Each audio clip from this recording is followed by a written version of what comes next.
dio a conocer los principios generales de la reforma fiscal. El fin último de la reforma fiscal es aumentar los recursos fiscales para que el Estado pueda redistribuirlos a la sociedad. Esta propuesta tiene varios significados. Uno que quiero platicar es la homologación a una tasa única del impuesto al valor agregado en la región fronteriza y en la franja fronteriza. Entendido por región fronteriza a Baja California Sur, Quintana Roo, y el resto de la franja fronteriza a todas las comunidades de la frontera que están a una distancia de 20 kilómetros en relación a la línea fronteriza. En estas regiones, la propuesta está proponiendo un aumento de la tasa del 11 al 16%. ¿Qué significa en términos de carga fiscal real? Es un aumento del 45% de la carga fiscal para los consumidores fronterizos, lo cual es exagerado. Este aumento en la carga fiscal va a tener al menos 5 grandes consecuencias para la región. La primera es un aumento de la inflación. La segunda es un efecto recesivo. El tercero es un efecto de menor recaudación real del Estado. El cuarto es un efecto de competitividad. Y el quinto y último es de peor distribución del ingreso. Son 5 graves consecuencias y trataré de platicarles la historia de cada una. La idea es que cuando hay una reforma fiscal, para ver los impactos que va a tener esta reforma fiscal, se ven 3 grandes temas. La eficiencia del proyecto, es decir, si el aumentar los impuestos genera mayor crecimiento económico, porque uno pensaría que a mayor impuestos menor crecimiento económico, pero en realidad se puede crecer aún aumentando los impuestos. Entonces, la primera discusión es el concepto de eficiencia. El segundo principio que hay que discutir es el de la justicia. Es decir, si vamos a pagar impuestos, no pueden pagar más los que menos tienen, porque entonces la reforma tiene la consecuencia de ser regresiva, y eso también no es justo. Y el tercer criterio que me gustaría abordar es el criterio de la neutralidad regional. La reforma no puede generar graves distorsiones regionales porque pone en peligro el proyecto general. ¿Sí? Empezaré por el criterio de eficiencia. El IVA es un impuesto que es pro crecimiento económico, porque el IVA, al causar un impuesto indirecto al consumo, lo que hace la gente es consumir menos y aumenta el ahorro. Ese ahorro se traduce en inversión y esa inversión puede tener el efecto potencial de crecimiento económico. Entonces creo que la propuesta cumple con ese principio, no estamos en conflicto con ese principio. El impuesto, el aumento al IVA, pues pro crecimiento. ¿Sí? Segundo criterio, la justicia. Aquí hay un problema de justicia porque quien va a pagar más en proporción a su ingreso son los más pobres. Y si la tasa única incluía no solamente a diferentes regiones, sino también a salud y educación, iba a ser terriblemente inequitativo. ¿Qué hizo el Estado? Pone una tasa única para las regiones, para todo el país, pero exenta a la educación y a la salud. En ese sentido, también esta reforma implica elementos de justicia social, porque no lo pagan, digamos, lo pagan los más pobres, entre otros, pero también no pagan la educación ni la salud. Entonces, podemos tener un país sano y educado. ¿Cuál es el principal conflicto que nosotros tenemos con la reforma? Es acerca de la neutralidad regional. El caso de la región fronteriza y la franja fronteriza pagábamos un IVA del 15%, del 11%. Y este IVA diferenciado tenía la base en la justicia regional. La Suprema Corte de la Nación había mantenido el principio de que la tasa diferenciada era justificada porque aquí nos enfrentábamos a condiciones de mercado diferentes y se afectaban los patrones de consumo. Sin embargo, a pesar de que el poder judicial nos ampara con este principio, el Ejecutivo y el Legislativo se ponen de acuerdo y generan este efecto de cambiar la tasa de IVA en la región. Primer efecto, el efecto recesivo. El aumento del IVA en la región fronteriza va a causar un aumento en precios en la región de al menos 15%, porque lo único que van a hacer los empresarios es trasladar el tamaño del impuesto a los consumidores. Al tener mayores impuestos y mayores precios, nosotros los consumidores regionales nos vamos a fugar del sistema económico regional y vamos a irnos al mercado norteamericano del sur de California. ¿Y esto por qué? Por dos razones.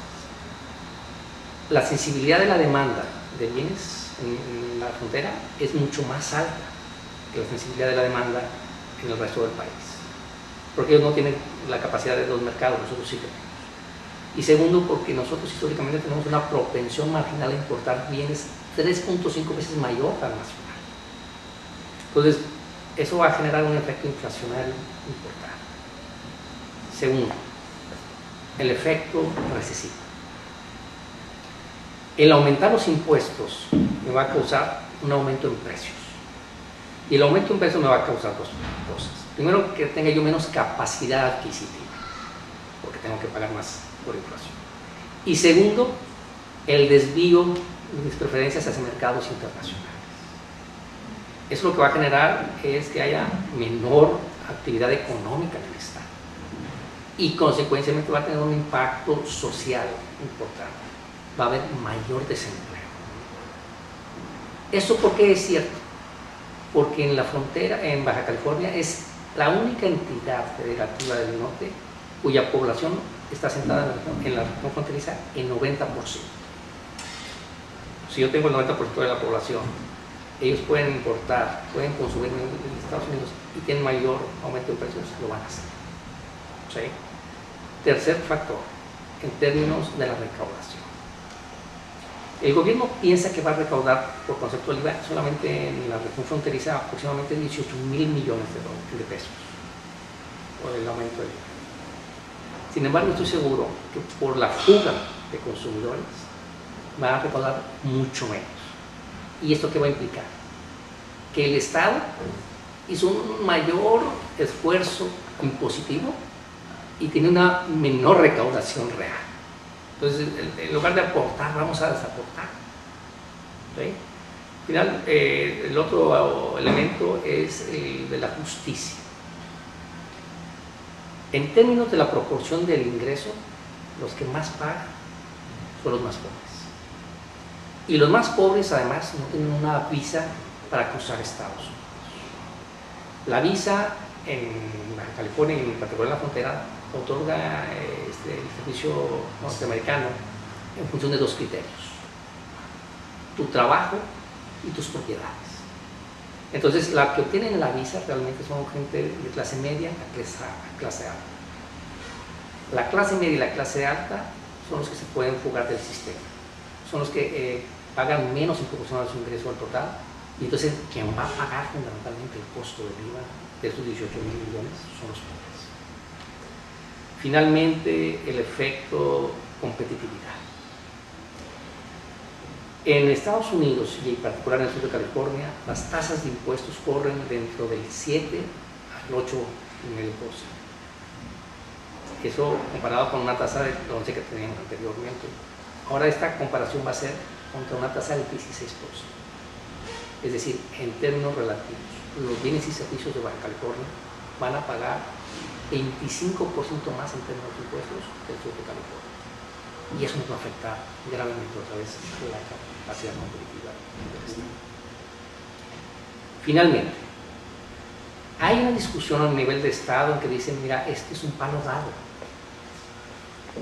No vamos a tener capacidad, porque tanto el legislativo y el ejecutivo están alineados, no vamos a poder cambiar la tasa de IVA.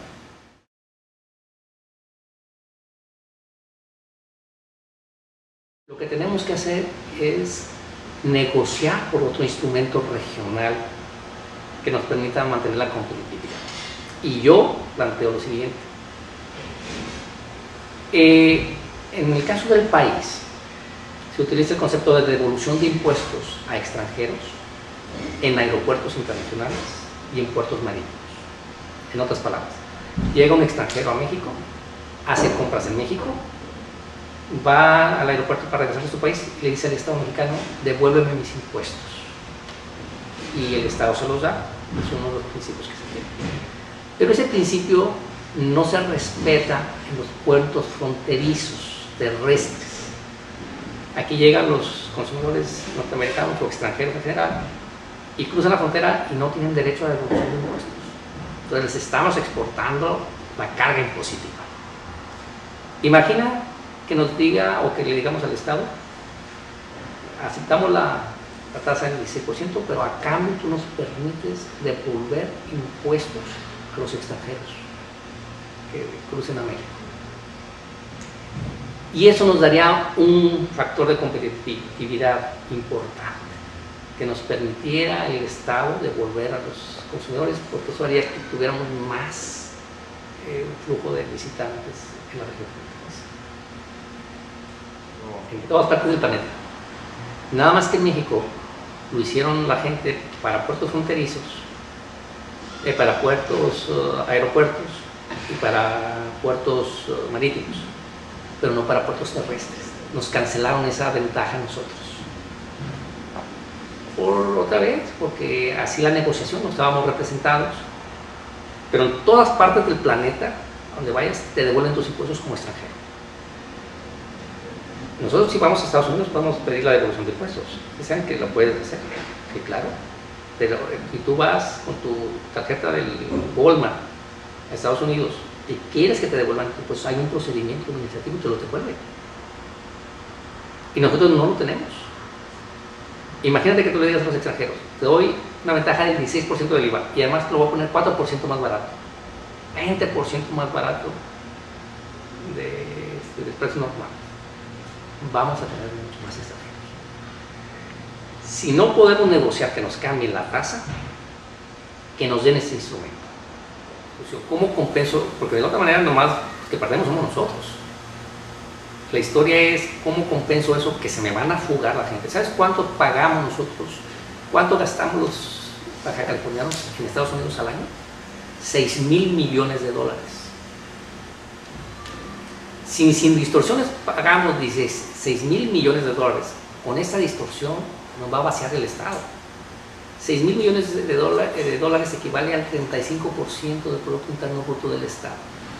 Año con año, los bajacalifornianos entregamos el 35% del PIB a tiendas norteamericanas. Y eso es raro, porque el que necesita los empleos y los ingresos somos nosotros. Pero aquí se da un principio de... el interés público es diferente al interés privado. Yo como consumidor tengo un interés privado, pero socialmente debo contribuir a los salarios y a los ingresos. Pero choca mi interés público contra mi interés privado, resuelvo a favor de mi interés privado. Y es el conflicto que se da en la frontera, fundamentalmente, un conflicto entre los intereses sociales y los intereses privados.